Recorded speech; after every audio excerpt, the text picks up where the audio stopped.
بەڵێ لە تەوەری یاکەمی بەرنامەی بەیانی باش کوردستاندا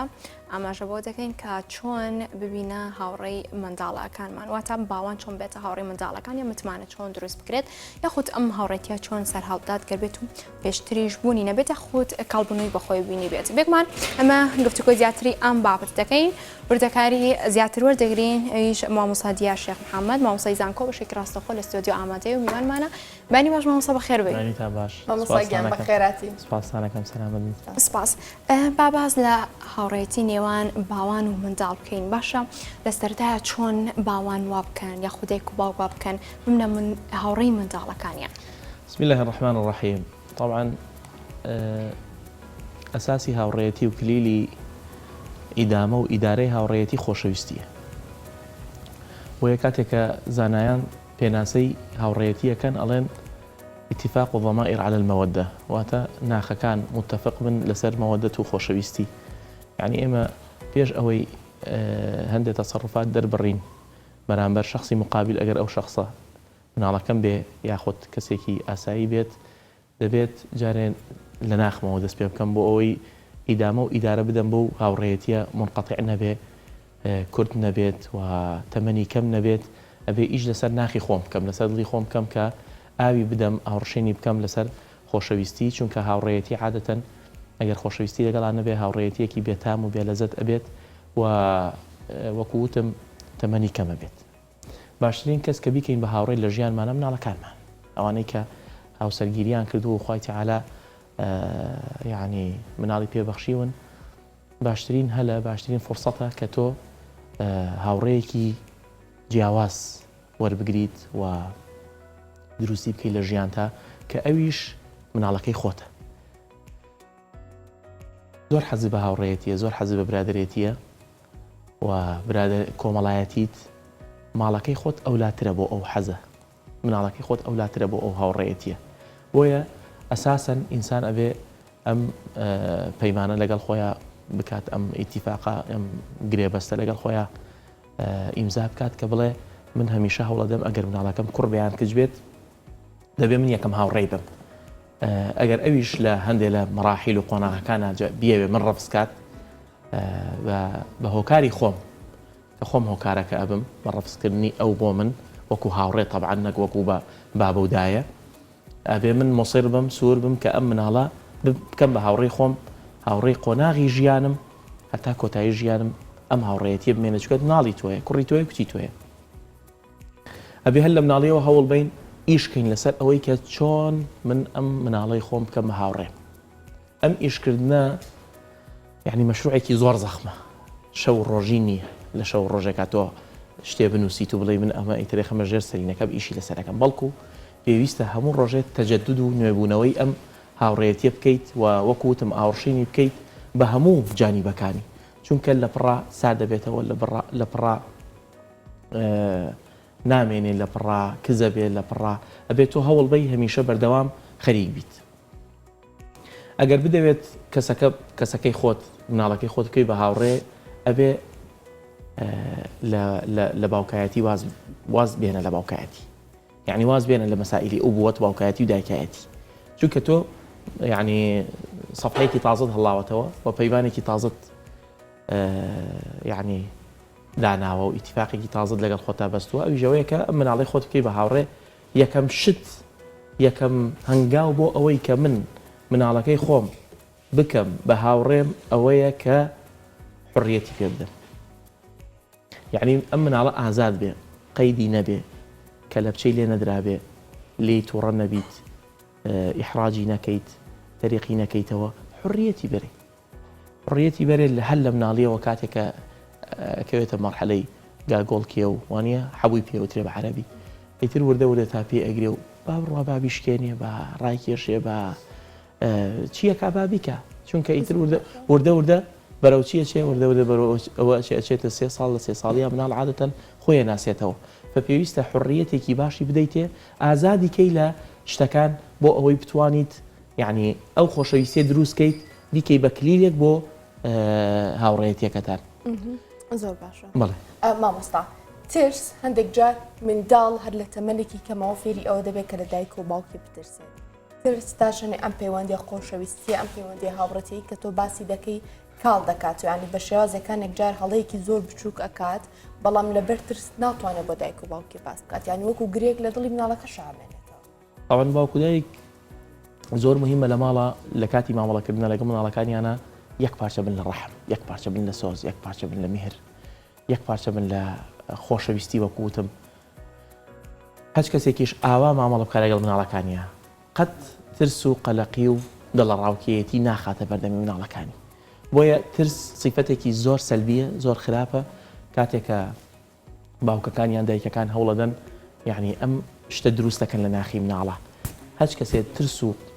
دڵە ڕاوکێ و قەلەقی دروست کات لە ناو ماڵیە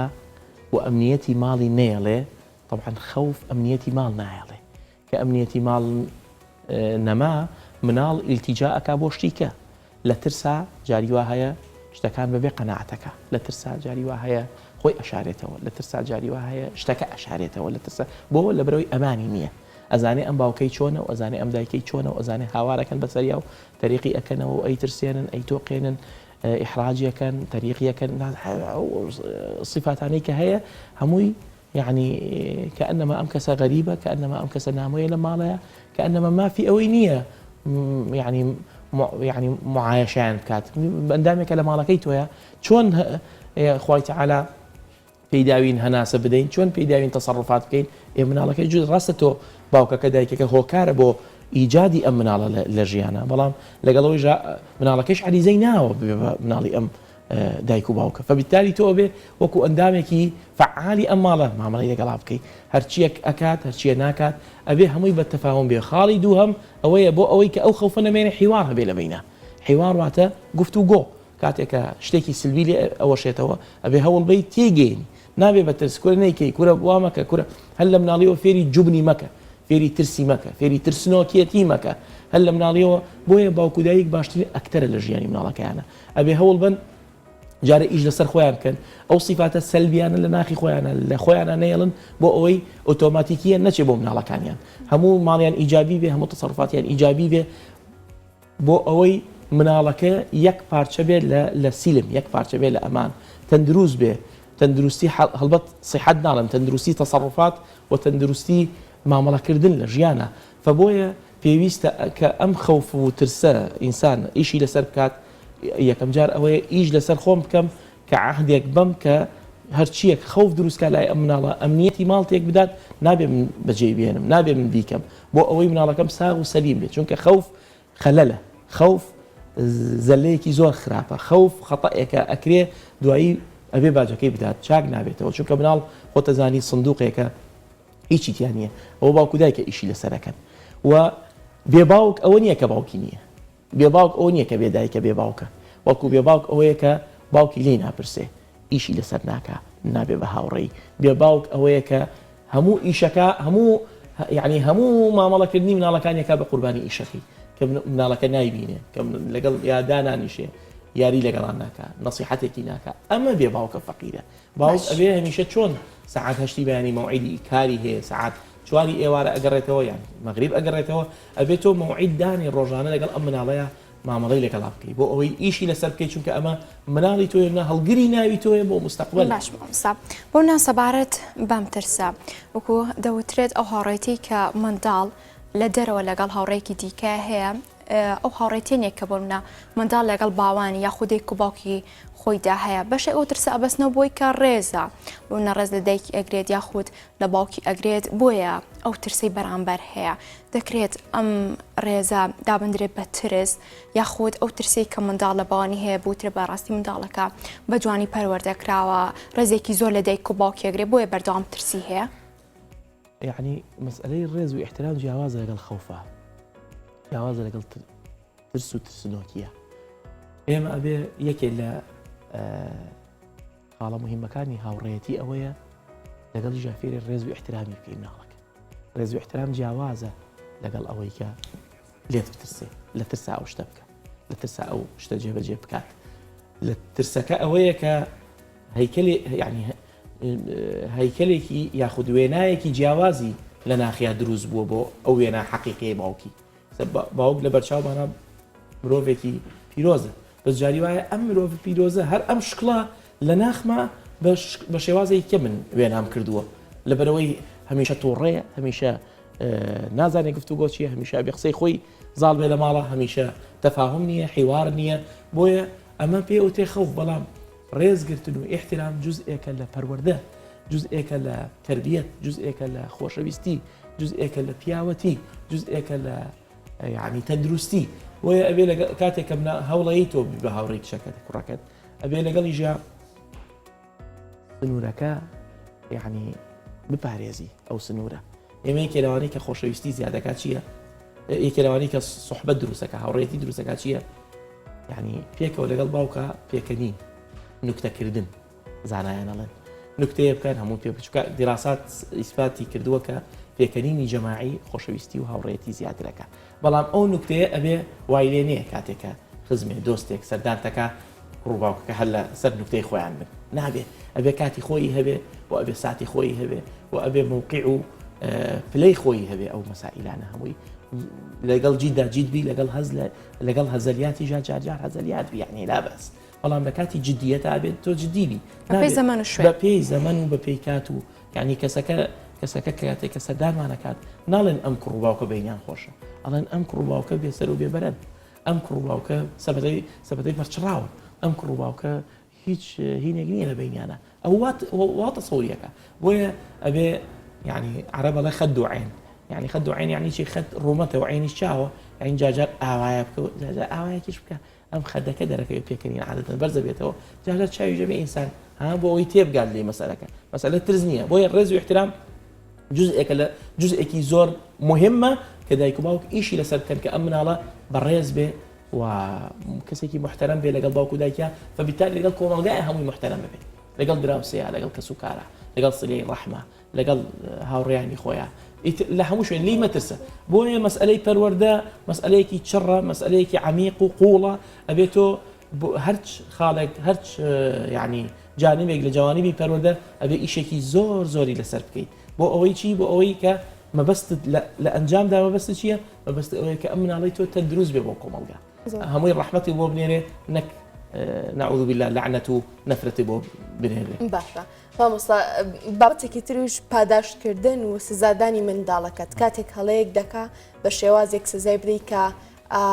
ینی جاری داهاتوش بتوانێت هەڵەکەت پێ بڵێتەوە لە هەمان کاتە کاتێک شتێکی باش دەکا بە شێوازێ پاداشتی بکەیت کە هانی بدەیت بۆ شتی باشتر بالضبط یعنی مەسئلەی پاداشکردنی مناڵ مەسئلەیەکی زۆر گرنگە بۆ ئەوەی ئەم مناڵە پەروەردە بکەیت لەسەر یعنی خاڵە تەندروستەکان بەڵام ئەو پاداشتن نابێ ئەوەلەن پاداشتی مادی بێ ئێمە وا تێگەیشتوین هەمیشە بێ پاداشتی مادی بێ یعنی کاتێکە دەوێت مناڵەکە فێری شتێ بکەیت لا بەس پاداشتی بکە جەزای بەرەوە بەڵام مەرج نییە یعنی مەسەلەن تۆ گەشتێکی پێ بکە داوەتێکی بکە بیبەرە حەدیقەیەک دەمێکەیە کەسێکی نەدیوە هاوڕێکەی داوەتکە ئەمانە هەمووی پاداشن شەر نییە تۆ هەڵستیت 25,000 بیتێ یان 10,000 بۆ خەمە دەخیلەکە بۆچی خیت دیارە خۆ چاوەڕێیت دوای چەند ساڵێ بیشکەین تو بخیت و گیرفانە تۆ ئەمە ڕاستە ئەم دەخیلەیش با هەبێ بەڵام با بەبێ علمی ئەو بێت یان ئەگەر زانیژی زۆر ئیهتیمامی پێمەدە لە بەرچاوە بۆی کەسەکە نەبێ بە مادی بۆی کەسەکە مادە زاڵ نەبێ بەسەریا پاداشتی مادی بۆ مناڵ باش نییە چاک نییە یعنی ناژڵێن زۆر خراپە بەڵام پاداشتە بێ عقوبە سزا رەحمان کاتا جارێ ئەبێت تۆ لە ژیانی خۆتا یەکفی بێنی بەسەر چیە بەسەر سزای جەسەدی سزای جەسەدی نابێ عقوبە نابێ زلە نابێ کۆڵکردن نابێ لێدان نابێ ئیهانەکردن نابێت تۆ یعنی قەساسیکەی نابێت تۆ بیکەیتە دەرەوە من باوکە ناسم مناڵی خۆی کلۆتە دەرەوە سەرما زستان توێتی عقوبەیە ئێتۆ ئەمە چۆن عقوبەیە کە ئەمە تۆ لەگەڵ دراوسێکی خۆتانە ئیستیعدادنی ئەمە بکەیت فكيف بكركي خود بكشكي خود مثلا يعني حبسيكا سجنيكا درجاي لداخل كي كان الله ينبو او درجاكا جاري وهيناني ناياتي اما انا ما زاني هم يسزاي ام بس زمانه نا زاني ام دوای ابيبا يعني باجكي خوي ايدا نا خوشويستي بو ابي نا دلي بو راس لكن الرجل رجان بقرباني باوككي بين الرجل رجان کاتێک لە کۆمەڵگایە باسی باوکەکرێ ئەم شانازی نییە باسی باوکی بکات چونکە ئەوەی لە باوکی بینیەتی فیلمێکی ڕعب بۆ چی باسکات یعنی ناژێ خۆی بشکێنێ دووبارە لە ناو کۆمەڵگایە باوکیژی بشکێنێتەوە فبالتالي بێدەنگە بە فەقیرە بۆیە مهمترین شد ئەوەیە لە عقوبەیژە شتی ینی هەنەجار ئەو زیاد لە حەدە ینی عقوبەدانی مناڵەکان درۆکردنیش دروستەکە مابستا درۆکردن دروست دەکات ترسنۆکی دروست ئەکا یا خودت هەڵەوەڕی دروست دەکات بەعکسەوە ینی یا خودت تەهور دروست دەکات اینجا ساختەچێتی دروست دەکات اینجا لاری دروست دەکات ئەمانە هەمووی چییە لەبەرەوەی لە کاکە جاری وا هەیە قاتیل هەیە قاتل من ئەی خوێنمەوە پشیلەیەکی کوشتۆ بوو بە قاتیل بۆلەکە ئەکوژێ حتا فقهاء شریعە جوازیان نەداوە بۆ کەسێک کەم جەمیدەکەی گۆشتی تیا بچێ ڕاوی چۆلەکە بکە چۆلەکەی ژیانی هەیە بۆچی ژیان نەباتە سەر ڕاوکردن بۆ دوو مەبەستە یەکەم ئەگەر هیچ منفەزێکی نەبێ ئەچی ڕاویەکەی بۆی فۆتێرکەی یان لە تەمەنە دووسێ جار بۆ جەوگۆڕینە نەک هەموو ڕۆژێ جەوگۆڕی مەبەستم لە تربیەتی مناڵەکەی جا بۆیە ئەو مەسئلەی عقوبەتە یعنی سزایە جاری وا هەیە زۆر شتی خراپ دروست دەکات دەرەنجام خۆت ئەبێ باجەکەی بات باوکەکە باجەکەی بەیان دایکەکە بۆیە عقوبەی بە سزای بە بە سزای بە شتی خەفیف حتا پێغەمبەر صلی الله علیه و سلم کاتێکە باسی لێدانی ژنومێر دەکات هەڵبەت ژن بۆ پیاوەکەی پیاو بۆش دەکەی قورئان چونکە فەرمی وەضریبوهن پێغەمبەر یەکسەر دیاری بەیانی کردو زانیەتی دوو لە ڕووی جەنابتان پیاوی شێت و شویربانتیایە فەلاقەیەکە توێتی بە سیواک سیواکێکی بچکۆلەیەن بەدەمیانە ئەوە هەرە بێ بەمایی پێکەنین یعنی تو بە حاڵ ئەگیرێت پێغەمبەر صلی الله علیه و سلم مجرد بۆ ئەوە بۆ کە خۆشەویستی دروستکاتەوە ئەگینا ضرب بەچەقێتەوە پێ عائیشە زۆر معجبی پێغەمبەر بۆ فەرموو لە ژیانیا نەتوەڕە بووە لێم نەلێیداوم لە هیچ ئافرەتێکی نەداوە پیاوانە نازانێ ضرب چییە نازانی ئەهانەت چییە نازانێ شتم چییە چکە نەخوانە پێغەمبەر نە قانون ئەمی پێداویت ئەم مافە چۆن ئەیدەی بەخۆت تۆ بۆیە سزای بە بەڵام سزای بە بەوەی کە بۆ نمونە یاریەکەی دوورخەرەوە شتێکی عملی ڕۆژانە نەک بەوەی کە بێ مای خەفەت مای قەهر مای حوزن مای قەلەقی مای ئەو شتە ناخۆشانەی کە دێت بەسەر مناڵە فاش يعني هەوڵ بە يعني جوێ دروست کە جوێیەکی مولائم لە يعني لە بینی خۆت و مناڵەکەتە بۆ ئەوەی کاتێک کە سزای ژتدا خۆی تێبگا مەسلحەتی تۆی مەسلحەتی ئەو تەوێ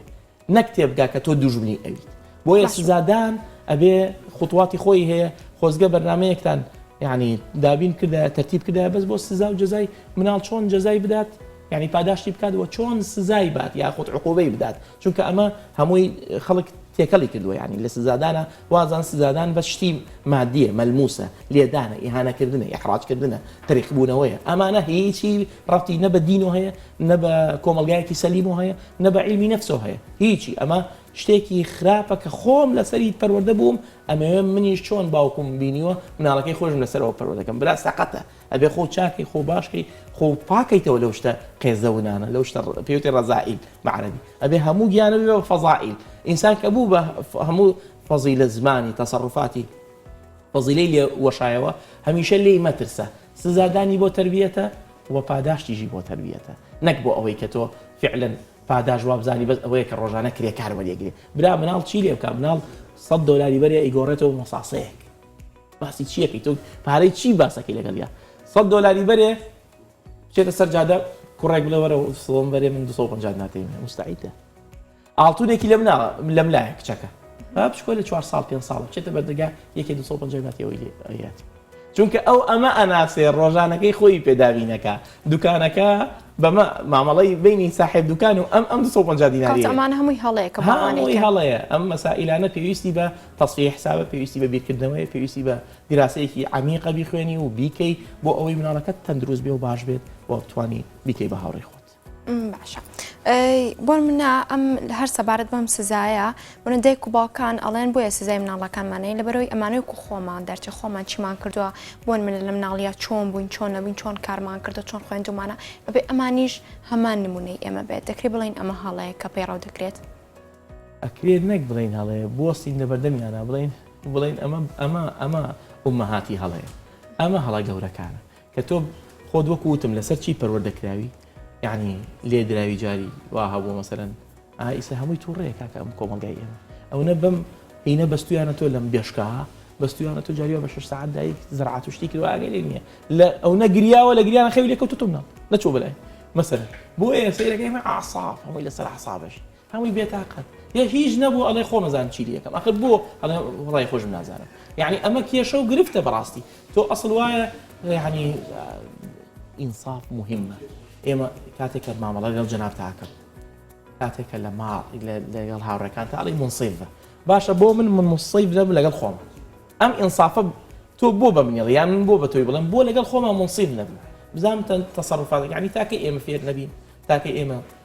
چاو لەشتی باش نەکەی پێغەمبەر صلی الله علیه و سلم فەرمێتی الحکمة ضالة المؤمن حکمة و دانایی يعني دەستکەوتی ئیماندارە ئەنا وەجدها فهو أحق بها لە هەر شوێنێکا دۆزیەوە ئەو ئەولاترە پێی ئەوروپیەک تەقریرێکە نووسێت غەربیەک دیراساتێک تا با بچین بیخوێنینەوە با بچین بەدوایە بۆ ئەوەی ئەو صفاتە ئەو يعني نمونە خراپانە تکرار نەبێتەوە لە ژیانی مناڵەکەمە کە من مامەڵەم لەگەڵا کراوە لەگەڵ کە باوکم لەگەڵ یا کردوم کە دایکم لەگەڵ یا کردوم کە لە ماڵەوە جەوێکی مولائم نەبووە مەسەلەن کە جاری وا هەیە بەس خوا هەندێ ماڵ هەیە بەس خوا يعني خوای گەورە ئاگای لە ماڵەکە بوو ئەگینا بەدەست دایک و باوک بۆیە مناڵ يعني من خۆم ژنم بینیوە مناڵەکەی تۆ خوا بوو بڕێ خوا ئەمە کەی مناڵە ئەمە کەی برا هیوایە دەفتەر دۆلار یا مناڵێکی بێ مناڵی ناد تۆ بە ساغ و سەلیمی خوا دووسێ مناڵتەیە تێدا بزانە چۆن پەروەردەیانەکە یان تۆ ئەخەی تۆ بزانە چۆن پەروەردەیانەکەی هیوایە هەر بابێ هەر خوا کەریمە بابێ ڕزقی خۆی لەگەڵ ئەوایەتی ئەم قسانەی ژەکان برا ئەم قسانە لا یغنی ولا يسمن من جوع ولا يسمن ولا يغني من جوع فتۆ هەوڵ بە خطت هەبێ نەخوێنەوەی چۆ پرسیار برا ئەگەر کەسێکی 66 و 77 و 70 کات لە قیامەتە 100 شەقی تێ هەڵگیرێ لەسەر غڵاتێک ئەم کاتە 2000 شەقی تێ هەڵگیرێ لە بەرەوەی هەموو شتێک بەردەستمانایە هەموو یوتیوب هەموو شتێکی تایە سەماعی تایە ڕوئیەی تایە نەسیحەت کاکە هەر هەموو ئیسەت ئەم لاولا بکە هەموو شتێکی لایە بڕۆ پرسیارکە بڕۆ خۆت فێرکە بڕۆ پەروەردەیەکی باش فێر بە بۆ ئەوی مناڵەکە تەندروست بێ پێویستە ئینسان هەوڵبات بۆ ئەوەی ئەو نمونە خراپانە ئەو شتە خراپانەی کە بەسەر خۆیان هاتووە تیکراری نەکاتەوە مامۆستا پێشکەمێک تۆ باسە لە پێغەمبەر درودی خوای لەسەر بێ کرد پێغەمبەری ئیسلام عەلەیهی السەڵات وەسەلام طبعاً پێغەمبەری ئیسلام نمونەیەکە بۆ تەواوی جیهان نەک تەنها موسڵمانان مامەڵەی ئەم لەگەڵ منداڵەکانی خۆیدا چۆن بووە چۆن بتوانین شێوازی مامەڵەکردنی ئەم لەگەڵ منداڵەکانی بکەین بە قودوەی خۆمان بەتایبەتی لەگەڵ فاتیمەی کچیدا طبعا خوا چەنە ڕەحمی دابەزاندەوە سەر ئەرس بە نەسی فەرموودە لە سەتا یەک ڕەحمەت نەوەتونەوەی داناوە بۆ قیامەت ئەم یەک ڕەحمەیە کە تۆ بینی تۆ باوکو دایکی بینی فڵان و هاوسەرەکەی بەڵێ فڵان و خوشک و براو یەک ڕەحمە هەمومان لە ناو یەکە ئەو ڕەحمەیە پێغەمبەری خوا عەلەیهی سەڵات وەسەلام لەو ڕەحمەی ئێمە جزئێکی تایبەت لە یەکەکە زاڵ بۆ بەسەر ژیانیە بەڕەحم لە دوو ئاەتە فبما رحمة من الله لنت لهم بەڕەحم و سۆز و مهر تۆ زاڵبووی بەسەریانە وما أرسلناك إلا رحمة للعالمين کە ئینسان کە بوو بە سۆز و مهر هەمیشە خراپی کەسد ناوێ و عقوبەی کەسد ناوێ وەلاری کەسد ناوێ چونکە تۆ حەزەکەی عالم يعني كامل بێ عالم پەسەند بێ عالم ڕەسەند بێ عالم تەندروست بێ پێغەمبەر عەلەیهی سەڵات وەسەلام بەڕەحم مامەڵەی کردووە لەگەڵ کەس و کاریە یعنی کاتێکە نوێژی کردووە حەسەن و حوسێنی کچەزای هاتوونەتە سەر کۆڵی درێژی کردو سەجدەکە لە پێناوی ئەوەی ئەوان کاتێکە بەرز بێتەوە نەکەوێت صلی الله عليه وسلم ساوی بۆ ئەوە کردووە لەسەر منبەر مناڵەکە هاتۆتە ژوورەوە حەسەن و حوسێن لەسەر منبەر دابەزی و قسەی باوەشی و چۆتەوە سەر منبەر و وتاری خۆی تاو کردو صلی الله عليه وسلم ئاوا ئەم شێوازە بکەین ئێمە لە کۆمەڵگەی لەوانەی خەڵک پێمان پێ بکەنێ بۆیە پێغەمبەر عەلەیهی سەڵات وەسەلام ئاوا مامەڵەی کردووە لەگەڵ کچەکانی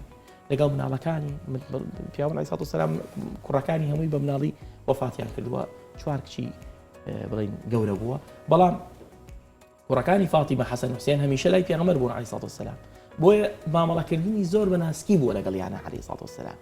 یەک ڕیوایەت نییە زبری بەکارهێنابێ یەک ڕیوایەت نییە جوێنی بەکارهێنابێ یەک ڕیوایەت نییە تەریقی کردنەوە بەڵکو ئەنەس ئەفەرمێت 10 ساڵ خزمەتی پێغەمبەرم کرد لە ماڵی خۆیانە پێی نەوتم شتم شکان نەیوە بۆ شکاندێ شتم لابرد نەیوە بۆ لابرد لەم شوێنە لات برد نەمکرد نەیوە بۆ نەتکرد کردم نەیوە بۆ کردت ئەنەس خۆی ئەفەرمێت 10 ساڵ ئەڵێ خزمەتی پێغەمبەرم کرد ئێوە موهیمە برا 10 ساڵ تەمەنە لە لوبی مناڵی ئەدایکی هێناویتی ئەوە بێ بە خزمەتکاری تۆ یا رسول الله هات بۆ خزمەتی پێغەمبەر عەلەیهی سەڵات وەسەلام خزمەتکاری ماڵی پێغەمبەر عەلەیهی سەڵات وەسەلام ئاوا گەورە بوو ڕۆژێ لە ڕۆژان نەیتۆقان نەیترسان چونکە تۆقاندن و ترساندن نە لە دینە هەیە نە لە تربیەتێکی صحیحە هەیە نە ئەبێ لە کۆمەلگایە هەبێ بۆ ئەی کۆمەڵگایەکە سەلیم بێ ئەوە هەمووی ئەمانەی کە لە دەرەوە شتی خراپەکەن بۆ شتی خراپ ئەنجام ئەدەن وەلار و لەوێرن سەقەت و سقوتن هەمووی لە ماڵەوە وەریان گرتووە قەناعەتی هەبێ کەسێک لە ماڵەوە گوێی لە جوێن نەبێت لە دەرەوەی جوێنی نەداوە بەڵام کەسێک لە ماڵەوە فول جوێن و غەیبەت و زەم و ناشرینی هەمووی فێرە بێت تەسویرێک خاص جاری وا هەیە توشوخوی تایبەتی خۆی ژێکا مناڵەکە خۆی ئەزانێت چۆن دەریە بڕێتەوە بە جیاواز لە باوکو دایکی دەریە بڕێتەوە بەها جاری وایە جوێنێکی خراپە یا لە دایک و باوک پێکەن هی بە قوربانەوە ئەوە چیە لەیتەوە جوێنی ئەوە جوێن پێکەن مەسەن جاریوە مناڵ هەیەڵێ بۆ نمونە دوو لە ڕووی جەنابتان شتێکەڵێ دوو لە ڕووی بینە ڕووی سەری بەڕێز شتێکی خراپڵێ ئەوەی کە ڕۆژانە لە ماڵە ئەوترێ مەسەلەن ئەمان پێکەن یعنی ئاساس فێر بۆ ئەو قسەیە هەل لەو دەقاتۆ ئەبێ ئیش لەسەری بکەی ئەو قسەیەنەکە برا لە میسر من خۆم لە میسر بووم و کتێبێک هەیە 10,000 جوێنی تایە 10,000 جوێنی تەلیف کردووە لە میسرا هەیە ئەی لە وڵاتی ئێمەیە ئەی لە شام ئەی لە وڵاتانە هەر باش یعنی ئێمە لەسنا بیدعا من الرسل یعنی ئێمەش لەو جانیبە دەستی باڵامان هەیە بۆیە ناشرینی و وێنای ناشرین هەمیشە لە ماڵەوە فێر ئەبێت مناڵەکە جا ئەو وێنایە با جوان بێ و تەشجیعی مناڵەکانمان بکەین لەسەر تەسەڕفاتی باش و پەسەند و حەسەن تەشجیعکردن هاندانی مناڵەکان جزئێکە لە تەبایی و چرایی و هاوڕێتی و تەقویەتی ئەواصری هاوڕێتی ئەبێ ئەم تەشجیع لەسەرشتی باش بێ و ئەبێ ئەم هاوڕێتی کە جەنابتان عەزێتان کێشاوە منیش لە خزمەتتانم هاتووم ئەبێ ئەم هاوڕێتی هەوڵ بین ڕۆژانە ئیشی لەسەر بکەین وەکو وتم قۆناغێک نییە و کۆتایی بێت و ئیتر من ئیشم لەسەر کرد قاو بای بای بەڵکو لە هەموو کاتێکە چووکە تۆ ئەگەر 7 ساڵ وەکو ئیمامی عەلی ئەفەرمێت 7 ساڵ خۆتان بکەن بە ڕەفیقی مناڵەکانتان ئەو 7 ساڵە ئیتر تەمەنە لەبیر ناچێتەوە ئێستا ئێمە لە شەناقیتیەکان شەرقیتیەکان مەغاریبە خەڵکی مەغریبی چۆن شت دەبەرەکەن 500 جار ئەیخوێن کە شتێک بیانێ شتێک فەرمودەیەک ئاەتێک نازانم شعرێک دەقێک 500 جار بۆ لەبەرەوەی بۆ ئەو دەقەیە لەبەری ناکا بۆ مستەقبل لەبەریەکە بە تۆش ئەبێ 7 ساڵەکە پەروەردەیەکە ئیتر لی مەترسە چونکە تەمەنێکە مناڵ کە گەیشتە 7 ساڵ